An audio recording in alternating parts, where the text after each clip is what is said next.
Em nome do Pai que me criou, do Filho que me resgatou, do Espírito Santo que me santificou, divina vontade reina na minha vontade. Minha mãe, eu te amo e tu me ama, dá-me um gole da vontade divina para a minha alma. Me abençoa, Mãe, para que todas as minhas ações sejam feitas diante de vossos olhos maternais. Amém.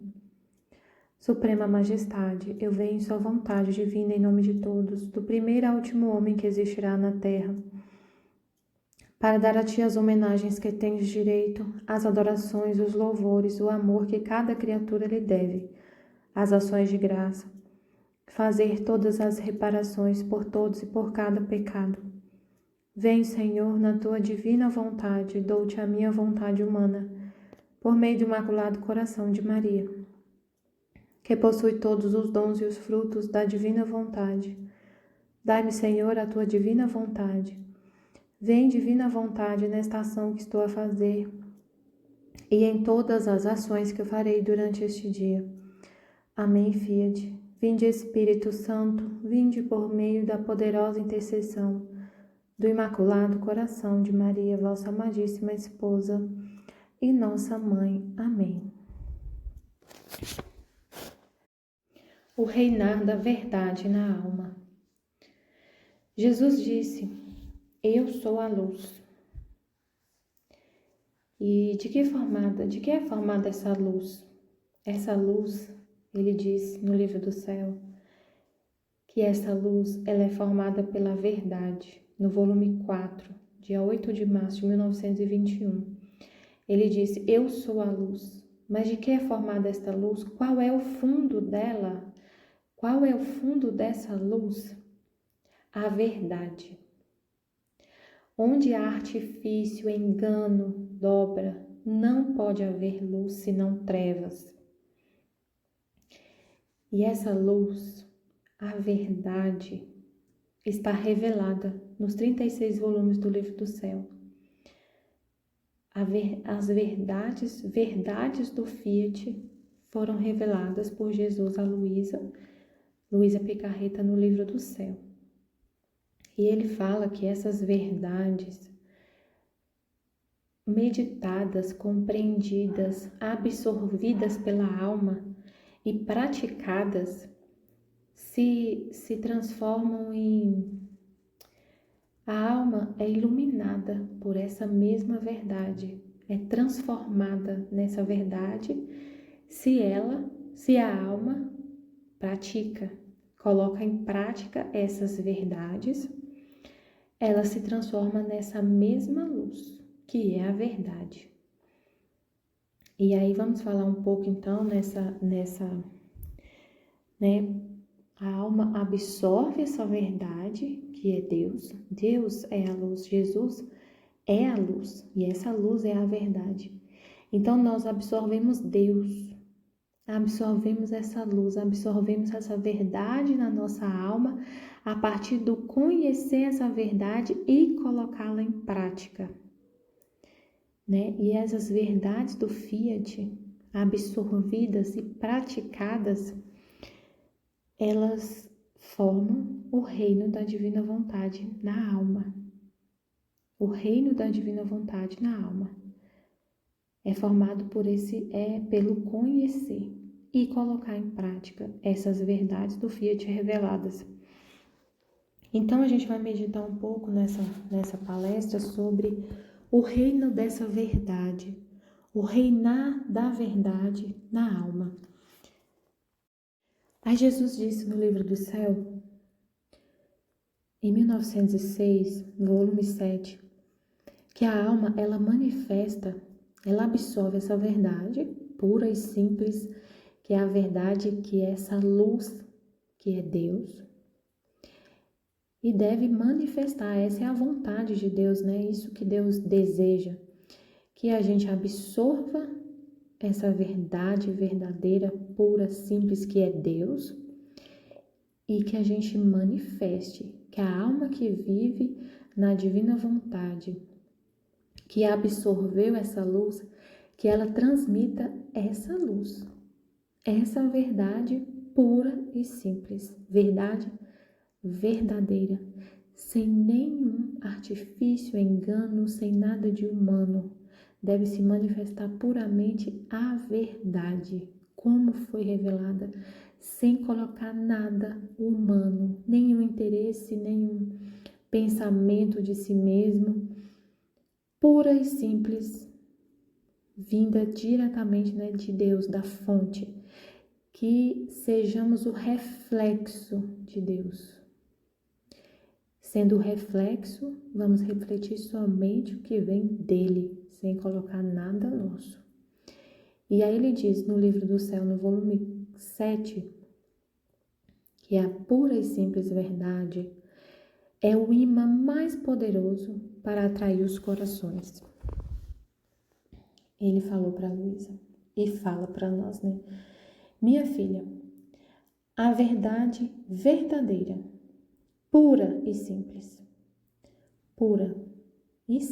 é o imã mais poderoso para atrair os corações e dispô-los a enfrentar qualquer sacrifício por amor da verdade e das pessoas que revelam esta verdade.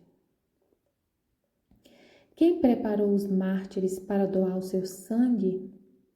A verdade. Quem deu a força para manter a vida pura, honrada, a tantos santos em meio a tantas batalhas? A verdade. E a verdade pura, simples, altruísta, que quer dizer, altruísta é o contrário de egoísta. É a verdade que é revelada sem nenhum interesse, sem colocar nada de nenhum interesse próprio ao se revelar essa verdade. Não pensar em si mesmo, não pensando em si mesmo. Revelar a verdade pura e simples, que é o próprio Deus. Ele é a verdade. Então a alma tem que revelar Deus, ser um instrumento para revelar Deus, para comunicar Deus, que é a verdade. Aí ele continua, aqui está porque as criaturas querem vir a você. Elas são atraídas para ouvir a verdade. Minha filha, nestes tristes tempos, como é difícil encontrar quem manifeste esta pura verdade, mesmo entre o clero, religiosos e entre as almas devotas. Em seu falar e agir, esconde-se sempre dentro alguma coisa de humano, de interesse ou de outras coisas, e a verdade é manifestada como coberta ou velada. Assim que a pessoa que a escuta não é tocada pela pura verdade, senão pelo interesse ou por qualquer outro fim humano no qual foi envolvida a verdade. E essa pessoa não recebe a graça e os influxos que contém a verdade. Então ele está falando, ele diz, muitas almas, muitas pessoas, é muito difícil encontrar uma alma que manifeste a pura verdade sem colocar nenhum interesse ao revelar essa verdade. Sempre tem algo por trás, algo que está velado, alguma intenção ao falar, alguma intenção ao ensinar, alguma intenção a compartilhar a palavra de Deus, a falar de Deus, alguma intenção por trás. E a pessoa que está escutando, que está ouvindo, não é tocada pela pura verdade. E a alma que vive na vontade divina, onde reina a verdade, ela só fala a verdade sem nenhum interesse. Então, quando Deus revela coisas difíceis, por exemplo, sobre a vontade humana, que a vontade humana é a chave do inferno. Então, quando a gente vai explicar, quando se explica sobre a vontade humana, a pessoa que fala sobre a vontade humana com todas as letras, com exemplos claros, sem pensar, e se as pessoas não quiserem me ouvir, e se as pessoas se sentirem ofendidas, e se não, a pessoa como Deus está falando, A alma revela a pura verdade, a mais simples e pura verdadeira. Não pensa em nada. Não pensa em perder prestígio. Não pensa em não ser estimado pelas pessoas. Quem vive, a pessoa que não manifesta essa verdade pura, simples e verdadeira, ao manifestar, ela coloca algo como se ela quisesse adoçar aquilo que é tão difícil de ouvir, aquela verdade que machuca, aquela verdade que fere, mas que precisa ser dita porque é a verdade, é uma verdade que é difícil de se ouvir. E aí a pessoa que não fala assim dessa forma tão pura, verdadeira, ela como se ela tentasse tentasse adoçar, né? Não falar de forma tão pura, verdadeira. Ela sempre, ou não fala, né? Ao manifestar a verdade, ao falar sobre o livro do céu, por exemplo, quando fala da vontade humana, ela comenta poucas coisas assim por cima e não toca ali profundamente para mostrar de forma bem clara, com exemplos, a vontade humana, o que Deus está revelando sobre a vontade humana. Aí ele disse: eis porque de tantos sacramentos, confissões desperdiçadas, profanadas e sem fruto, ainda que eu não deixo de lhes dar luz, mas não me escutam, porque pensam para eles que se dissessem a pura verdade, perderiam seu prestígio. É isso que Jesus está explicando. Por exemplo, um sacerdote que, na confissão, diante de uma alma que está numa situação de pecado muito complicado, né? Pecado mortal, ele às vezes não fala a pura verdade que aquela pessoa precisa ouvir para poder sair dessa situação de pecado, porque ele pensa que pode perder seu prestígio, a estima daquela pessoa. Ele não denuncia, ele não fala, porque ele pode perder o prestígio, a benevolência. E a natureza não encontraria mais satisfações. E iriam em detrimento de seus interesses, porque ele tem um interesse, ao manifestar a verdade, ele tem um interesse. Ele tem o interesse de manter a estima de seus, no exemplo de um sacerdote, ele tem o interesse, ele tem o interesse de manter a estima dos seus paroquianos, das pessoas que ele da paróquia, né? Ele não fala a verdade pura, simples, verdadeira para todos. Ele pensa, se eu falar, vou perder o prestígio, vou perder a estima. Não vou falar. E Jesus diz: mas ó como se enganam, porque quem tudo deixa por amor da verdade, superabundará de tudo mais abundantemente que os demais. Por isso, por quanto possas, não deixes de manifestar essa pura e simples verdade. Mas se entende que, estando sempre em obediência a quem te dirige, e da nossa orientação para Luísa, que ela tinha que obedecer ao sacerdote que dirigia ela, mas sempre falando a verdade. Tudo que Deus revela, Ele é a verdade. E a alma manifestar exatamente o que Deus falou, sem enfeites, sem nenhum interesse, sem pensar em si mesma, só de falar a verdade. E a verdade é Deus. A verdade é Deus.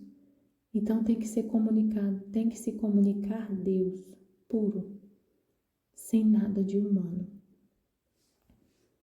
E continuando a falar sobre o reinar da verdade na alma, Deus revela que a alma que vive na vontade divina não está excluída de nenhuma coisa criada por Ele.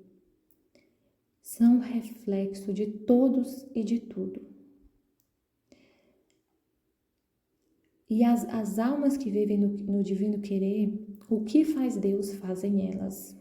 O verdadeiro reinar é não estar excluído de nenhuma coisa criada por Deus. Ele disse: minha filha, as almas que vivem meu querer são um reflexo de todos e de tudo. E como refletem em tudo, por consequência recebem o reflexo de todos. E como minha vontade é vida de tudo, elas em meu querer correm a dar vida a tudo.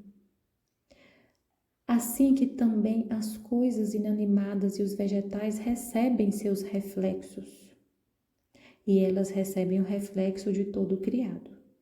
Harmonizam no meu querer com todas as coisas criadas por mim. No meu querer dão a todos. São amigas e irmãs com todos. E recebem amor e glória de todos. Meu querer as torna inseparáveis, e por isso o que faço eu, o fazem elas. Meu querer não sabe fazer coisas diferentes de mim. O reino de minha vontade é reinar. Por isso todas elas são rainhas, mas o verdadeiro reinar é não estar excluído de nenhuma coisa criada por mim. Sobre isso que Deus está revelando de a alma que vive na divina vontade ser o reflexo de toda a criação, e que o verdadeiro reinar é não estar excluído de nenhuma coisa criada por Deus. E o que faz Deus, a alma faz, junto com Deus, com a vontade de Deus. É a vontade de Deus que dá vida a tudo, e a alma está unida a Deus, vivendo com a vontade dele agindo nessa alma. No volume 20, em 10 de novembro de 1926, ele revela que a alma que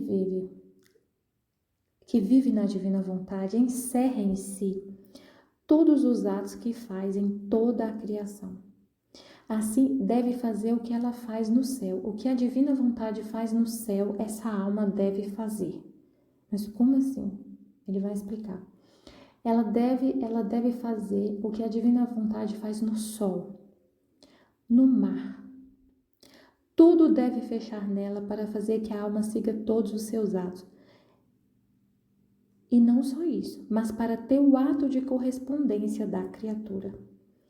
Além de fazer o que o sol está fazendo, a alma também deve corresponder a esses atos de amor de Deus, que são todos atos de amor. Mas como assim fazer o que o sol faz, o que o mar faz? Ele disse: tu deves saber que o grande bem que encerra ao fechar em ti tudo o que faz minha vontade na criação, enquanto tu segues seus atos, os atos da divina vontade, recebe o reflexo do céu, e se forma e se estende em ti o céu.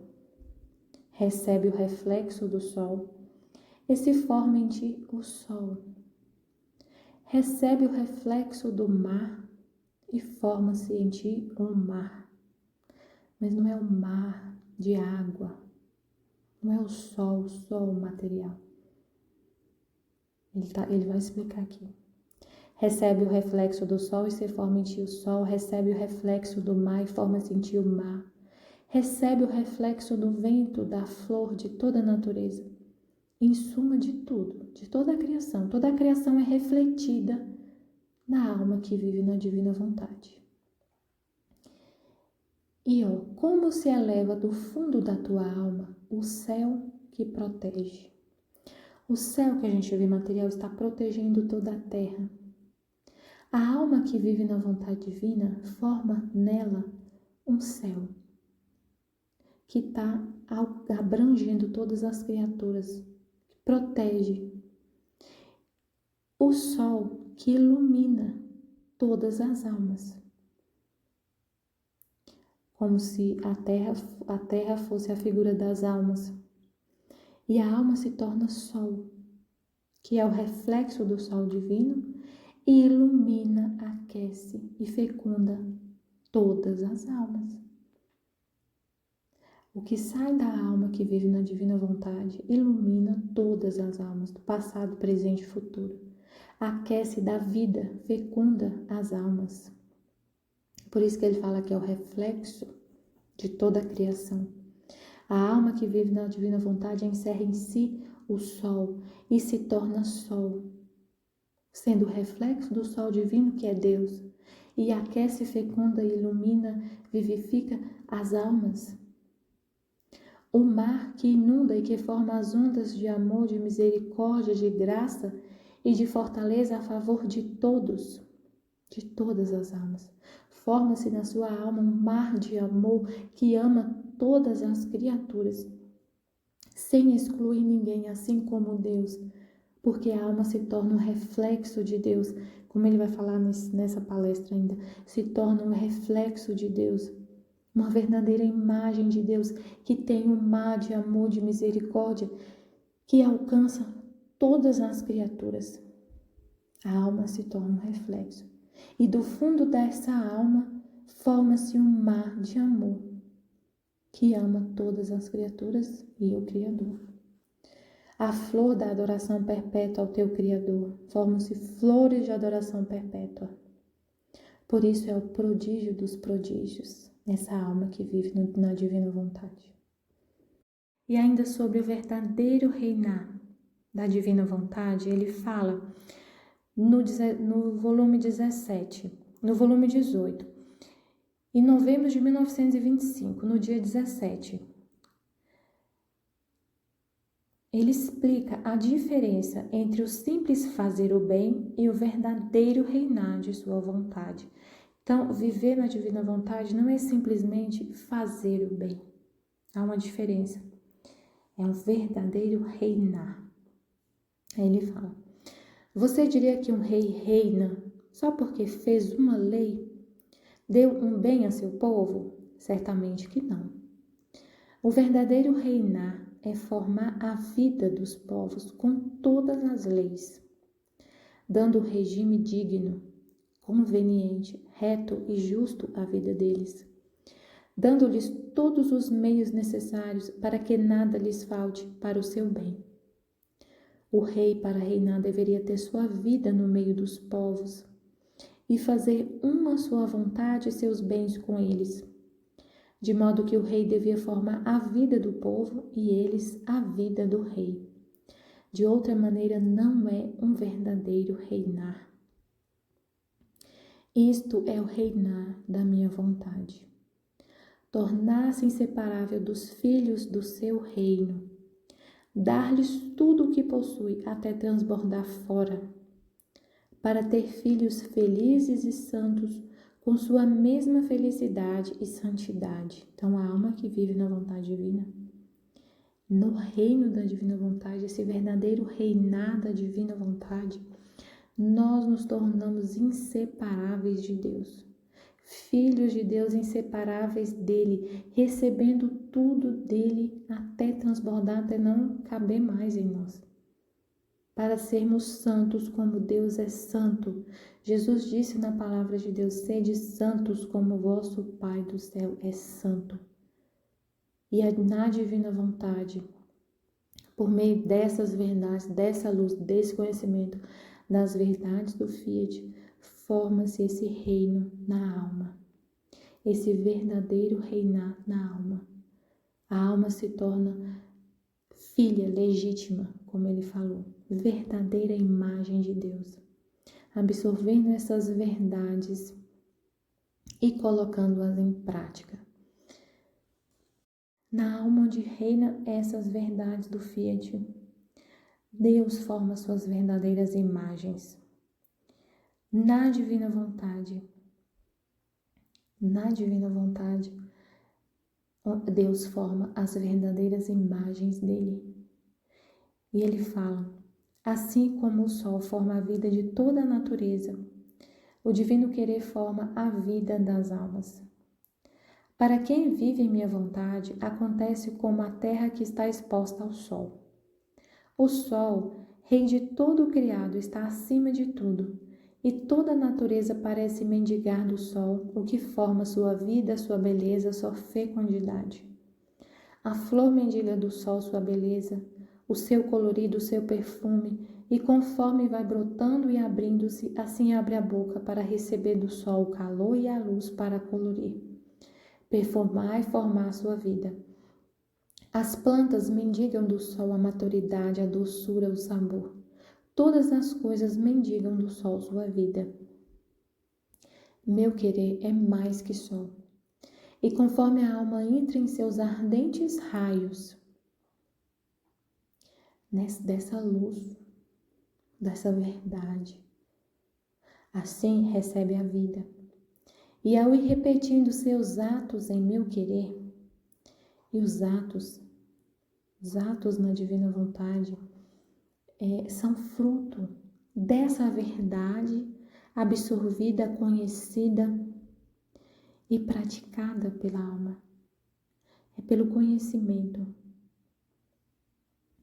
Então, o querer divino é mais que sol. E conforme entra em seus ardentes raios, assim recebe a vida. E ao ir repetindo seus atos em meu querer, assim recebe agora minha beleza, agora minha doçura e fecundidade, agora minha bondade e santidade. Assim que cada vez que entra nos raios de meu querer, tantas qualidades divinas de sobra recebe. Oh, quantas belezas variadas adquire! Quanta vivacidade de cores, quantos perfumes!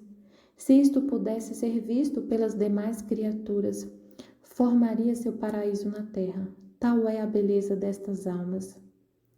Elas são meus refletores, minhas verdadeiras imagens. A alma que vive na divina vontade é a verdadeira imagem de Deus. Recebe a vida que vem de Deus, desse sol. Recebe a vida que vem da divina vontade. Recebe em si sempre, vive desses reflexos, como a flor que está mendigando tudo do sol, como ele falou, a flor está mendigando tudo do sol, a vida, a doçura, a beleza, o fruto, a doçura, né? A flor, a cor, está mendigando do sol. Assim a alma recebe, quer tudo do sol divino, da divina vontade. Viver sobre esse sol do divino querer o tempo todo, entrar, como ele disse, quando a alma entra, ao entrar em seus ardentes raios, assim recebe a vida. Ele disse no volume 19, ele disse que cada palavra, cada manifestação, cada conhecimento sobre o supremo querer são as pinceladas que faz a alma regressar à semelhança do seu Criador. Então, essa semelhança que ele fala, que a alma se torna o reflexo dele, é pelo conhecimento, é pela meditação dessas palavras, é pela compreensão dessas palavras e a prática de tudo que se conhece. Ele afirma cada palavra, cada manifestação, cada conhecimento sobre a divina vontade que está revelada nesse livro são as pinceladas para fazer regressar a alma à semelhança do seu Criador. São essas verdades do Fiat reveladas que formam esse reino da divina vontade na alma, que a alma entra no querer divino, recebe esses reflexos e se forma a verdadeira imagem de Deus na alma. Ele disse que nesse livro está o verdadeiro modo e os ensinamentos exatos e precisos para quem quer viver na divina vontade. Ele revelou isso no livro do céu, no volume 36, 12 de agosto de 1938. E ainda sobre ser verdadeira imagem de Deus, ele fala no volume 19: Minha filha, tendo tu nascido no meu querer, é necessário, é justo e decoroso que nele vivas. Cresças e te alimentes, que adquiras as prerrogativas de verdadeira filha de meu querer. Nenhum alimento, nenhum alinhamento estranho, nem coisa que não pertença a meu querer, se deve ver em ti. Então, Ele quer que sejamos verdadeiros filhos. Verdadeiros. Totalmente a imagem dele, o reflexo dele. Filhos verdadeiros. Filhos verdadeiros. Assim que de tua fisionomia, de teus modos, de teu falar e até do modo como tu amas e rezas, deve saber que és a filha da minha vontade. Devemos ter os mesmos modos de Deus. O amor, tudo a imagem dele. Vê então como te amo e com que zelo te guardo e te alimento, com meu mesmo alento, com a vida dele. Ele que nos fornece a vida e tudo que ele é. Ele transborda, derrama tudo o que ele é na alma que vive na vontade dele. Porque quem deve viver em meu querer, somente meu alento pode conservar íntegra e permanente a vida de minha vontade nela. Assim que aquele alento que com tanto amor fiz sair de meu seio na criação do homem, para infundir-lhe minha semelhança, continuo na alma que vive em minha vontade, para formar minhas verdadeiras imagens e os grandes portentos que havia estabelecido formar na criação, por causa das quais todas as coisas foram feitas. Por isso suspiro tanto a quem vive em meu querer, porque só ela não me deixará desiludido no fim da criação. Então é uma verdade muito grande, profunda que Deus revela no livro do céu, que a criação, todas as coisas foram criadas com esse propósito, esse é o plano de Deus. E Ele suspira tanto que essas almas que vivem na divina vontade, porque tudo foi criado para isso. E Ele não ficará desiludido do fim da criação. Deus infundiu no homem o alento para infundir a semelhança dele. E na alma que vive na divina vontade, Ele continua formando essas imagens, continua infundindo nelas a vida divina, que é a finalidade da criação, que o homem vivesse na vontade divina. Só ela desfrutará por direito as coisas criadas por mim, porque sendo uma minha vontade com a sua, o que é meu é seu, e com direito pode dizer, o céu, o sol, a terra e todas as outras coisas são minhas. Por isso quero me divertir, e também para honrar a suprema vontade que as criou e que reina em mim. Então essa é a finalidade da criação. E a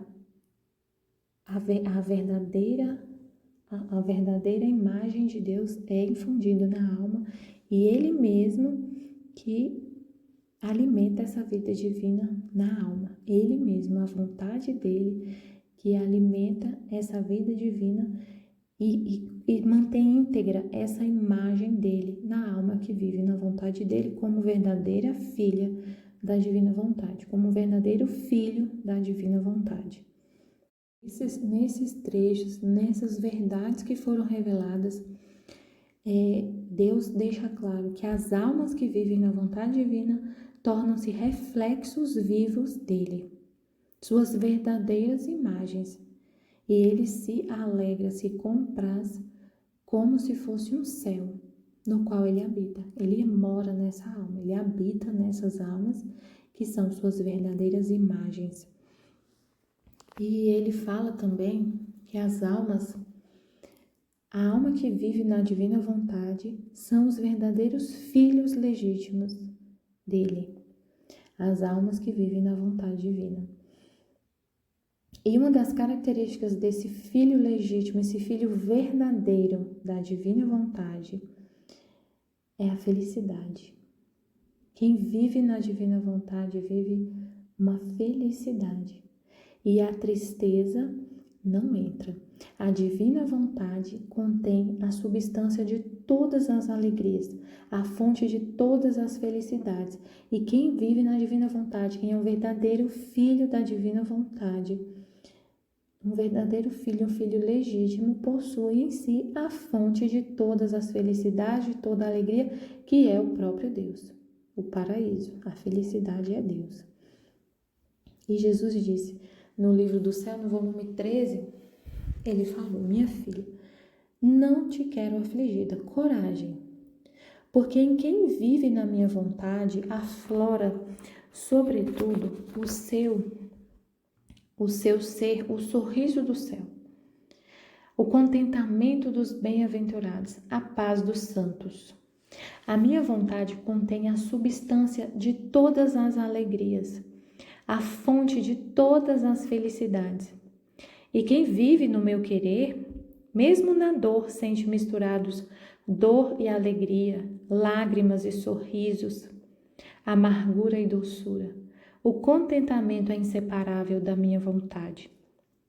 Mesmo que vivamos na terra, no meio de sofrimentos, de dores, de sacrifício, mesmo da dor, temos sempre essa fonte da felicidade, da doçura, da alegria. É inseparável, porque a divina vontade é a fonte de todas as alegrias, de toda a felicidade.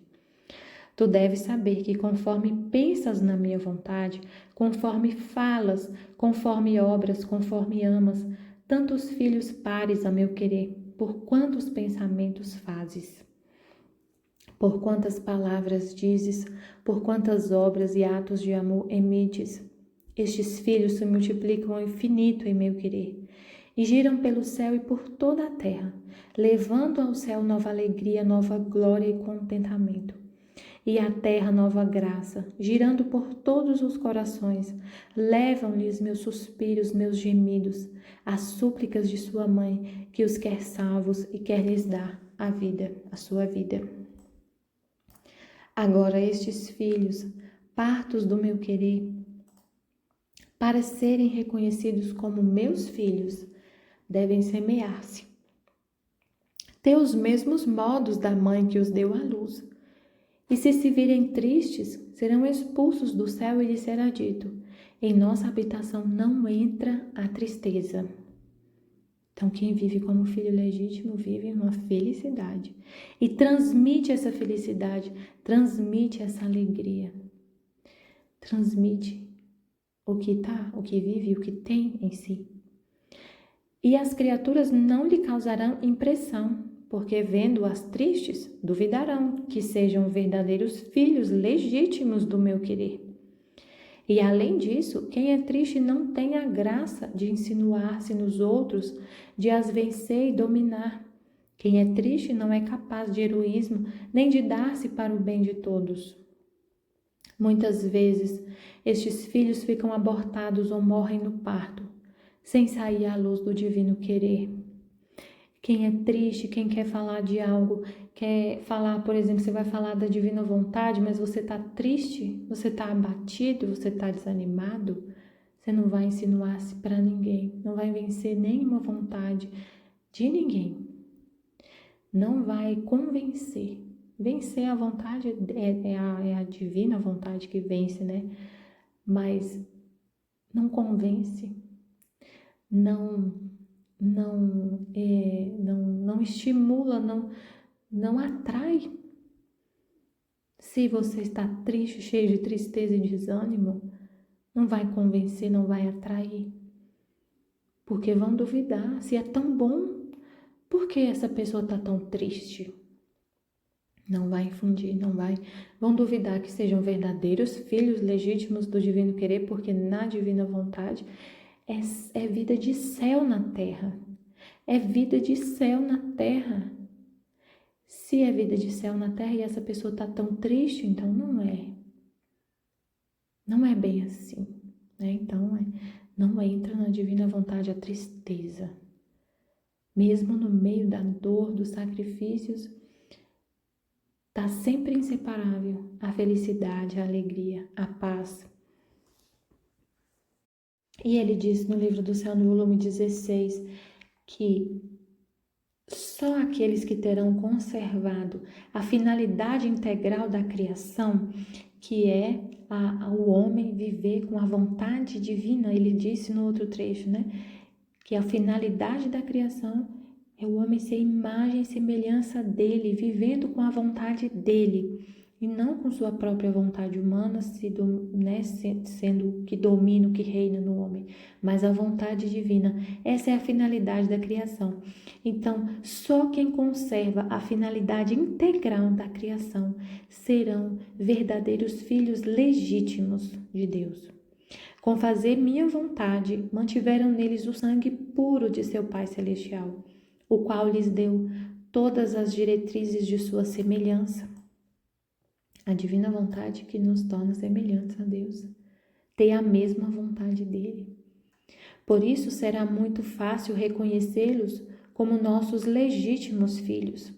Nossa vontade os conservará nobres, puros, frescos, todo amor por aquele que os criou. E como filhos nossos que sempre estiveram em nossa vontade e que jamais deram vida à sua, serão como os primeiros por nós criados, que nos darão a glória, a honra da finalidade pela qual todas as coisas foram criadas. A finalidade da criação. A criação foi feita para isso, que o homem vivesse na vontade divina. Esse é o plano original.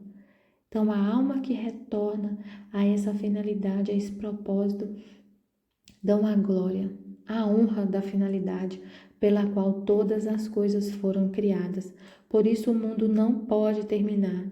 Esperamos a geração de nossos filhos, que vivendo em nosso querer nos darão a glória de nossas obras.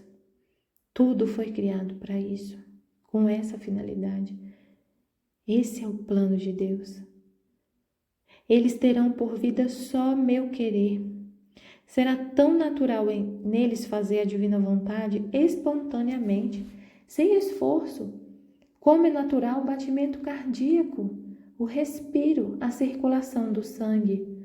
Assim que eles não a terão como lei, porque a lei são para os rebeldes, mas como vida, como honra, como princípio e como fim. É um prazer para um filho da divina vontade. Quem é verdadeiro filho legítimo da divina vontade não tem a vontade de Deus como uma lei, como uma coisa que eu tenho que obedecer, porque é uma lei, porque eu serei punido se eu não obedecer. Não, é por amor. É minha regra de vida, é minha vida. A divina vontade é a vida do filho, desse verdadeiro filho legítimo de Deus. As leis, as regras são para os rebeldes, que se não cumprir tem uma punição. Para os filhos, a vontade divina é a vida. É uma honra fazer somente o que o meu Pai quer, o que Ele deseja.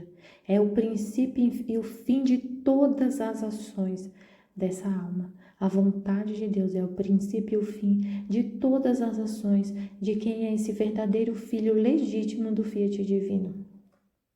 Por isso, minha filha, só te interessa a minha vontade e não queiras preocupar-te com outra coisa. Se queres que teu Jesus cumpra em ti e encerre em ti a finalidade de toda a criação. E esses trechos, então, ressaltam que os verdadeiros filhos legítimos de Deus são os que vivem plenamente em sua divina vontade, conservando em si íntegra a finalidade da criação, conservando a finalidade original e participando de sua semelhança divina. E ele ainda diz mais, no volume 15, em 25 de maio, ele disse: olha a máquina do universo, o céu, o sol, os mares e todo o resto. Foi criado por nós para fazer um dom. Mas para quem? Toda a criação, tudo que foi criado foi para fazer um dom. Mas para quem? Dá isso a quem? Para quem foi feito tudo isso? A quem teria feito a nossa vontade. Tudo foi criado. Essa é uma verdade revelada no livro do céu. Tudo foi criado para o homem, mas para quem vive na vontade divina. Tudo a eles foi doado como a nossos filhos legítimos. É uma herança para os filhos.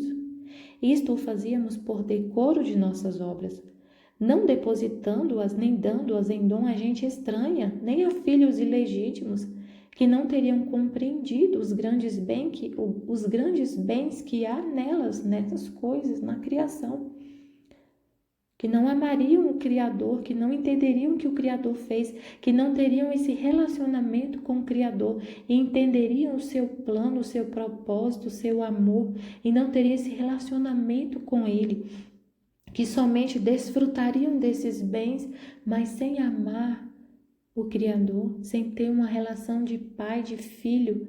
Não foi para isso que Deus criou todas as coisas, a verdade é essa. Tudo foi criado, mas para quem? Para quem teria feito a nossa vontade, a vontade divina. Ele não criou para filhos ilegítimos, ele criou tudo para os filhos legítimos, os filhos da divina vontade.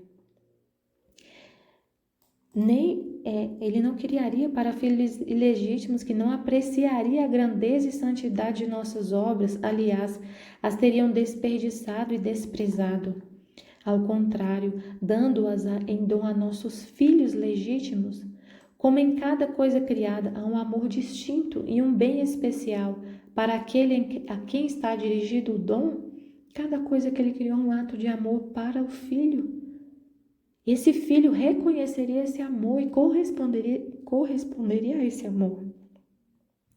Nossa vontade habitante neles e formando neles vida própria, lhes teria feito compreender todos estes amores com essa luz da verdade que a alma recebe desse conhecimento. Compreendemos o amor de Deus em cada coisa criada, em cada ato que Ele faz. Cada ato de amor distinto um do outro que estão em todo o criado e todas as especialidades dos bens. Portanto, nos teriam dado a correspondência por cada amor, glória, honra, por todos os bens dados a eles. Nossa vontade, que com Fiat os tinha criado e que conhecia todos os seus segredos, habitante em nossos filhos legítimos, com outro Fiat lhes teria revelado nossos segredos. Ele criou com Fiat, com outro Fiat ele revelaria tudo. Teria revelado os segredos que estão em todas as coisas criadas. Ele criou e fala dessa criação. E revela os segredos dessa criação. E fala com o homem sobre a criação, sobre todo esse amor que ele colocou em cada coisa criada. E o homem corresponde e dá e doa de volta esse amor. E nos faria dar amor por amor. As harmonias, as comunicações se alternariam entre eles e nós. E se aqueles que não fazem a nossa vontade parecem gozar e tomar parte, mas os dons não são deles, mas é por causa indireta, como usurpadores e como filhos ilegítimos, muito mais do que não estando a minha vontade habitante neles, nada ou pouquíssimo entendem do meu amor que tudo o que é criado os leva, nem dos grandes bens que em tudo há. Aliás, muitos nem sequer sabem quem criou tantas coisas. Verdadeiros estrangeiros, que enquanto vivem das coisas que me pertencem, nem sequer me querem reconhecer. E muitos nem sabem quem criou tantas coisas. Afirmam que foi criado por outra forma, que foi algo do acaso, uma explosão que criou tudo isso. Não entendem, não conhecem, como não tem a divina vontade habitante neles, que é a que revela Deus, que cria, que faz a gente ter essa comunicação com Deus, esse relacionamento com Deus, com a mesma vontade dele, ele habitando na nossa alma e nos falando e nos comunicando os seus segredos, o seu plano, nesse relacionamento de amor. Como não tem, nem conhecem quem criou tantas coisas e vivem como verdadeiros estrangeiros. Sobre esse verdadeiro reinar, esse reinar da verdade na alma, Jesus também fala sobre a verdadeira vida espiritual. Como é a verdadeira vida espiritual? A verdade sobre a vida espiritual. Em 11 de junho de 1922, a vida natural simboliza a vida espiritual. Minha filha, é verdade que a vida espiritual deve ser um contínuo martírio, porque deve ser semelhante ao primeiro e maior dos mártires, o qual fui eu, semelhante a Jesus. Nós nos tornamos outro Cristo por essas verdades. Absorvendo essas verdades, absorvemos Jesus, que é a verdade. Nos tornamos outro Cristo. Com colocar essas verdades em prática, tomamos posse dessa verdade que é Ele. Ele é a luz, a verdade. E Ele disse que a alma, a verdadeira vida espiritual é semelhante à dele. E se não for assim, não se pode dar verdadeiro nome de vida espiritual, senão larva e sombra dela. Além disso, é necessário que sofra várias mudanças, e isto é para fazê-la chegar à devida estatura e para torná-la nobre, bela e perfeita. Se a mesma natureza humana, menos importante, sofre quem sabe quantas mudanças para fazê-la chegar à devida estatura, muito mais a espiritual, que é mais importante e superior à vida natural. Aliás, a vida natural é um símbolo da vida espiritual. Então, essa vida espiritual, ela é desenvolvida pouco a pouco. Assim como o ser humano se desenvolve, vai se desenvolvendo a vida natural, o ser humano, a vida espiritual também vai se desenvolvendo até chegar à devida estatura. Então, é um processo que deve ser vivido, né? É um processo. Observe um pouco quantas mudanças sofre a vida natural. Ela é concebida dentro do seio materno e está ali por 9 meses para formar bem o corpinho. E quando está formado, é obrigada a sair. E se quisesse continuar dentro, morreria, porque sem espaço para crescer, sufocaria, arriscando a vida da mãe e do filho. Agora, se esta concepção se formasse fora de um seio materno, quem deveria emprestar o sangue, o calor para formar o corpinho? E além disso, sendo os membros terníssimos, o ar mesmo mataria.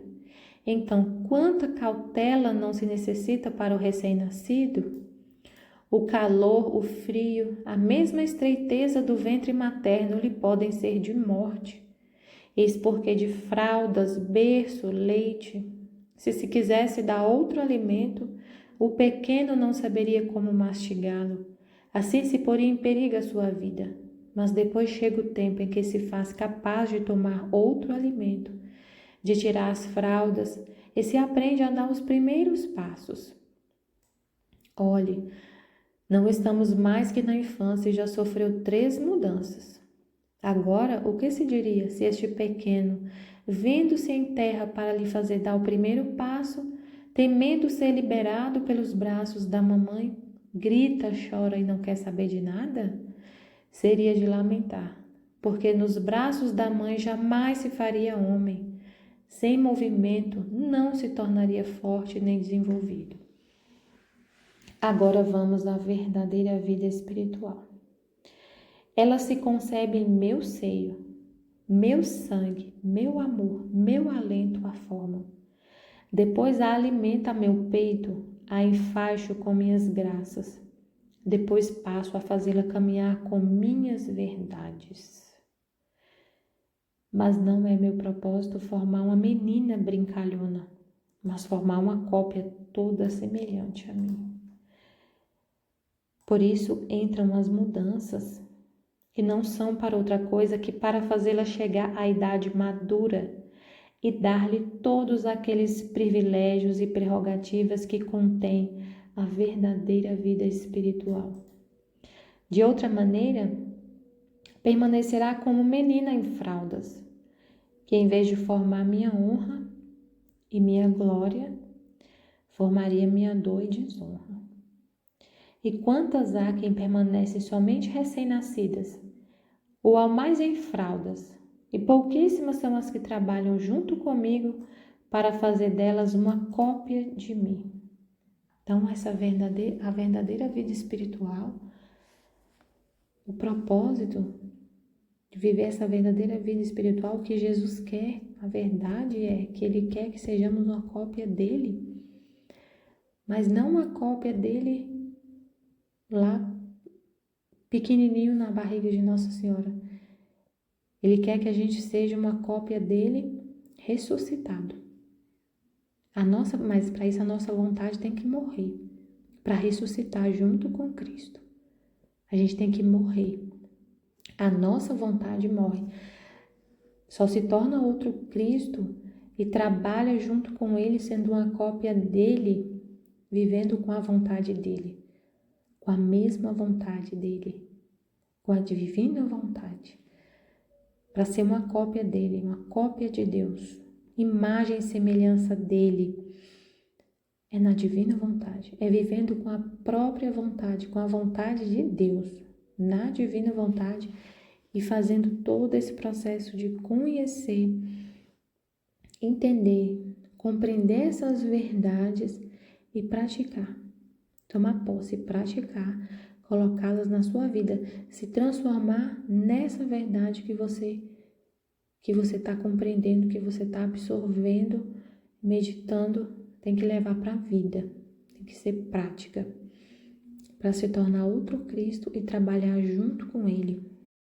A verdadeira vida espiritual não é um sentimentalismo, consolos espirituais, sentimentalismo, um sentimento. Não, é uma participação real na vida de Cristo, toda a vida dele, participação real na vida dele. Não tem como viver uma vida verdadeira, real de Cristo sem sacrifício, senão seria só aparência, sem sacrifício. Não é uma vida de sentimentalismo. Onde nasce essa verdadeira vida espiritual? Ela se concebe, como ele disse, ela se concebe em meu seio, meu sangue, meu amor, meu alento a forma. Depois a alimenta meu peito, a enfaixo com minhas graças.